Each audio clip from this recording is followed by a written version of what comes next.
जय श्री कृष्णा। आप सभी का हमारे YouTube चैनल कारगिल वॉरियर्स में हार्दिक स्वागत है। दोस्तों, क्या मृत्यु के 24 घंटे बाद भी आत्मा अपने घर वापस आती है? अपने परिवार, अपने प्रियजनों, उन स्थानों को देखने जहां उसने अपना संपूर्ण जीवन व्यतीत किया।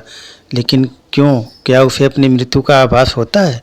क्या वह अपने परिवार के दुख और विलाप को महसूस कर सकती है? और मृत्यु के बाद आत्मा को अपने कर्मों के फल कैसे प्राप्त होते हैं, यह रहस्य स्वयं मृत्यु के देवता यमराज ने एक बार देवर्षि नारद को बताया था।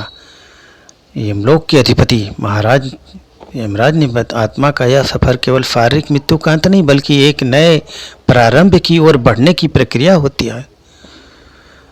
आपको यह आभास नहीं होगा कि नारद जी को सुनाई थी यमराज ने यह कथा कि मृत्यु के बाद आत्मा के अनुभव और उसका वास्तविक सत्य को समझने में यह कहानी आपको मदद जरूर करेगी। यमराज अपने सिंहासन पे विराजमान थे। यमलोक के सभी कार्य सुचारू रूप से चल रहे थे। तभी वहाँ नारद जी ने हाथ में बीड़ा और यमराज को क्या है प्रणाम किया। नारद जी को देख के यमराज ने मुस्कुराते उनका स्वागत किया और बोले, देवर्षि, आज आपके आगमन का क्या कारण है? मुझे प्रसन्नता है कि आप यमलोक पधारे। कहिए, कैसे आना हुआ? नारद जी ने विनम्रता से उत्तर दिया, धन्यवाद प्रभु, मैं पृथ्वी लोक का भ्रमण कर रहा था और वहाँ मैंने एक विचित्र दृश्य देखा जिससे मेरे मन में कई प्रश्न उत्पन्न कर दिए और मैं सीधा आपके पास चला आया। कौन सा प्रश्न देवर्षि, कृपया बताएं, मैं आपकी जिज्ञासा को शांत करने की कोशिश करूंगा। नारद बोले, हे धर्मराज, जब मैं पृथ्वी लोक पर था तो मैंने देखा कि एक वृद्ध पुरुष की मृत्यु हो गई। उसके परिवारजन और रिश्तेदार शोक में डूबे हुए थे। वे विलाप कर रहे थे और कुछ तो विचित्र उपाय विभिन्न कर रहे थे ताकि उनकी आत्मा पुनः लौट सके। इस दृश्य को देखकर मेरे मन में गहरे प्रश्न उठे। यमराज जी बोले कि हे नारद, एक मृत्यु एक अटल सत्य है, लेकिन इसके बाद क्या होता है यह रहस्य बना हुआ है। मेरे मन में दो मुख्य प्रश्न हैं। पहला कि क्या वास्तव में मृत्यु के 24 घंटे बाद आत्मा अपने घर लौटती है? दूसरा कि मृत्यु के बाद आत्मा का जो 13 दिनों तक सफर बताया जाता है, क्या यह सच में होता है या केवल सुनी सुनाई बातें हैं? नारद जी की जिज्ञासा अत्यंत महत्वपूर्ण थी। यमराज जी कुछ क्षण मौन रहे, फिर उन्होंने गहरी सांस लेते हुए कहा, देवर्षि, यह एक गंभीर प्रश्न है। इसका उत्तर प्रत्येक मनुष्य को अवश्य जानना चाहिए। मैं आपको इसके रहस्य की पूरी कथा सुनाता हूँ, जिसे समझने से हर जीव जंतु को वास्तविक स्वरूप को जान सकेगा। इस समय यह सुनकर के नारद जी को बहुत ही अच्छा लगा और सोचा कि चलिए सुनते हैं। बहुत समय पहले की एक गांव का युवा जिसका नाम अरुण था, बचपन से ही धार्मिक प्रवृत्ति का था। वह सुबह शाम तुलसी को जल चढ़ाता, पूजा पाठ करता, ईश्वर का स्मरण करता। उसके परिवार में माता पिता, पत्नी और छोटा सा बच्चा था। माँ का देहांत कई वर्ष पूर्व हो चुका था। उसके पिता भी लंबे समय से बीमार थे। समय बीतता गया और एक दिन उसके पिता ने भी संसार को छोड़ दिया। यह घटना उसके लिए असहनीय थी। उसने अपने पिता का विधिपूर्वक अंतिम संस्कार किया, लेकिन उसके मन में अनेकों प्रश्न उठ रहे थे कि मृत्यु के बाद आत्मा का क्या होता है? क्या आत्मा वास्तव में घर लौटती है? यदि हाँ तो क्यों? इन प्रश्नों के उत्तर खोजने के लिए वह एक आध्यात्मिक यात्रा पर निकल पड़ा।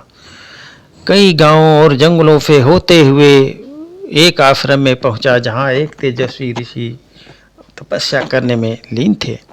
उनके चरणों में प्रणाम किया। मृत्यु के बाद आत्मा का क्या होता है? क्या यह सच है कि मृत्यु के 24 घंटे बाद आत्मा अपने घर लौटती है?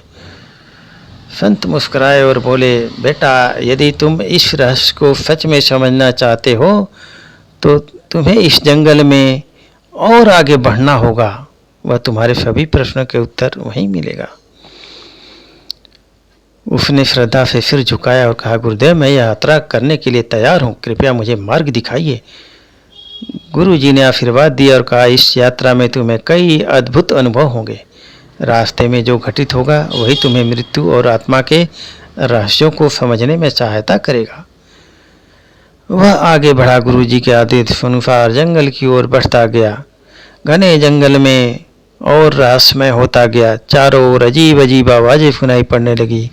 कहीं उल्लू बोल रहा था, कहीं पत्तों की सरसराहट, हवा के झोंके से जंगल में थपेड़े उठ रहे थे। वह भयंकर और डरावना रास्ता उसके मन में उठ रही जिज्ञासा कहीं अधिक बलवान थी। वह निडर होकर चलता गया। कुछ दूरी पर उसे एक विशाल पीपल का वृक्ष दिखाई दिया, लेकिन यह कोई साधारण वृक्ष नहीं था। उसकी शाखा सांपों की तरह लहरा रही थी। उसकी छाल पर मानो किसी का चेहरा उभर आया था। जैसे ही उसके पास पहुंचा, वह वृक्ष मानव स्वर में बोल उठा, हे मानव, ठहरो, कहाँ जा रहे हो? वह सुनकर वह स्तब्ध रह गया। एक वृक्ष बोल रहा है, परंतु वह घबराया नहीं। उसने हाथ जोड़कर पीपल के वृक्ष को प्रणाम किया और आदरपूर्वक बोला, हे महावृक्ष, मैं यहाँ मृत्यु के रहस्यों को जानने आया हूँ। मेरे मन में कई प्रश्न हैं और मैं उनके उत्तर खोजने के लिए यह यात्रा कर रहा हूँ। कृपया मेरा मार्गदर्शन करें। पीपल के वृक्ष ने गंभीर स्वर में कहा, तुम्हारी जिज्ञासा योग्य है। मैं तुम्हें मृत्यु के बाद की प्रथम व्यवस्था के बारे में बता सकता हूँ, लेकिन उससे पहले तुम्हें मेरी एक पहेली का उत्तर देना होगा। यदि तुम सही उत्तर दे सके तो मैं ही तुम्हें आगे जाने का ज्ञान दूंगा।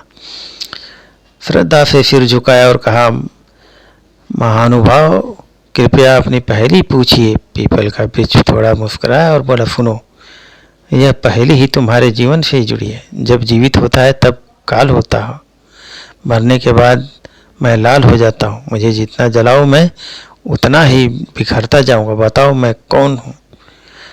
उसने ध्यानपूर्वक सुना और सोच में पड़ गया। यह पहली साधारण नहीं थी। वह कुछ देर तक विचार करता रहा।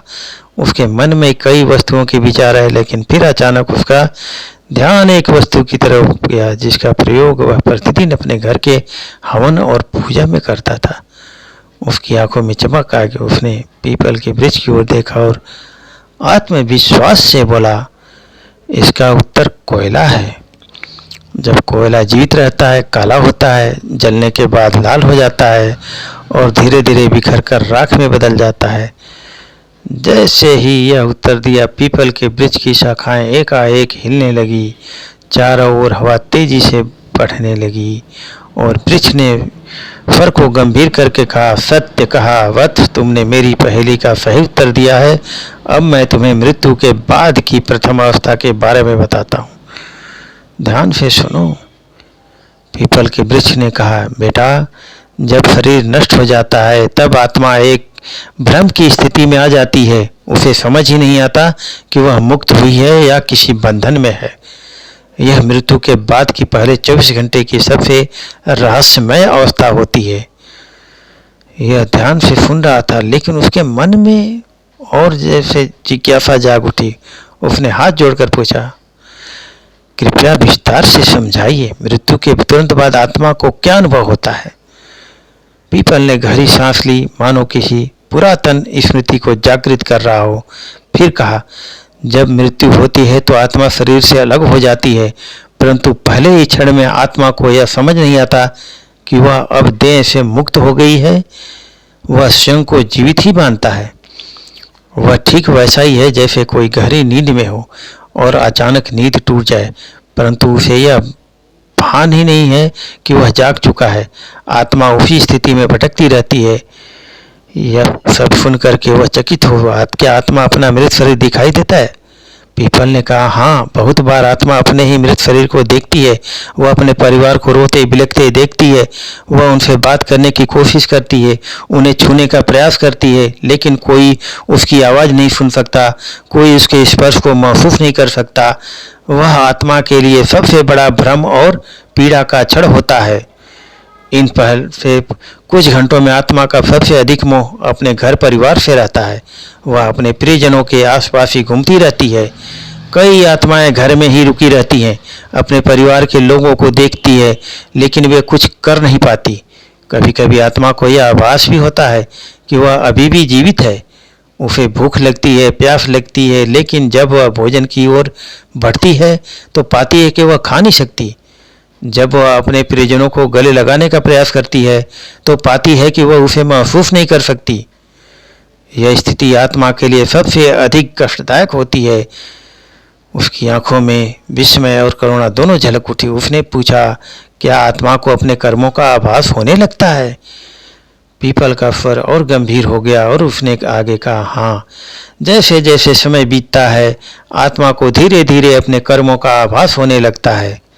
यदि उसके जीवन में अच्छे कर्म थे तो उसे भीतर से शांति अनुभव होती है, लेकिन यदि उसने बुरे कर्म किए थे, किसी का दिल दुखाया था, अधर्म किया था, तो वह पीड़ा से भर उठती है। उसे अपने ही पापों का बोझ महसूस होने लगता है। कई आत्माएं इतनी अशांत होती हैं कि वह घर के भीतर ही अटक जाती हैं। उनका शरीर जलाया जाता है तब भी वे नहीं भटकती रहती हैं।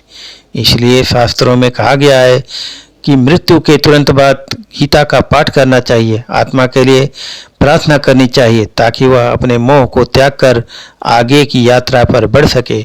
24 घंटे के भीतर आत्मा को धीरे धीरे यह समझ आने लगता है कि वह अब इस संसार में नहीं रही, लेकिन तब तक उसका मोह इतना अधिक बढ़ जाता है कि वह अपने घर वापस लौटती है। यही कारण है कि हिंदू धर्म में मृत्यु के अगले दिन घर में विशेष पूजा की जाती है, आत्मा के लिए पिंडदान किया जाता है ताकि वह शांति से अपनी आगे की यात्रा पर जा सके।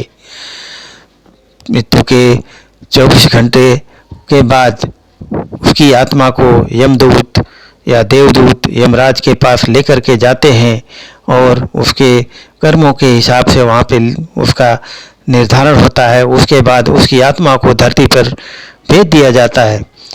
आत्मा 24 घंटे के अंदर अपने घर वापस आती है और अपने प्रियजनों से मिलने की कोशिश करती है, लेकिन उसका कोई भी आभास सिर्फ कर सकता है, क्योंकि वो बार बार आभास कराने की, एहसास कराने की कोशिश करती है, लेकिन वह किसी को स्पर्श नहीं कर सकती है। इसलिए वो लोगों को, अपने प्रियजनों को रोते बिलखते देखती रहती है, सोचती है कि ये क्यों ऐसा हो रहा है, लेकिन वो कुछ नहीं कर पाती है। इसलिए दोस्तों, यह सत्य है कि मृत्यु के 24 घंटे के बाद आत्मा अपने घर आती है और 13 दिनों तक अपने घर के पास ही आसपास भटकती रहती है। 13 दिन के बाद ही वह अपनी यात्रा पर निकलती है। तो ये सच है कि आत्मा आती है, अपने 24 घंटे के बाद उसका आता है। दोस्तों, अगर वीडियो अच्छा लगे तो लाइक सब्सक्राइब करना मत भूलिएगा। जय श्री कृष्ण।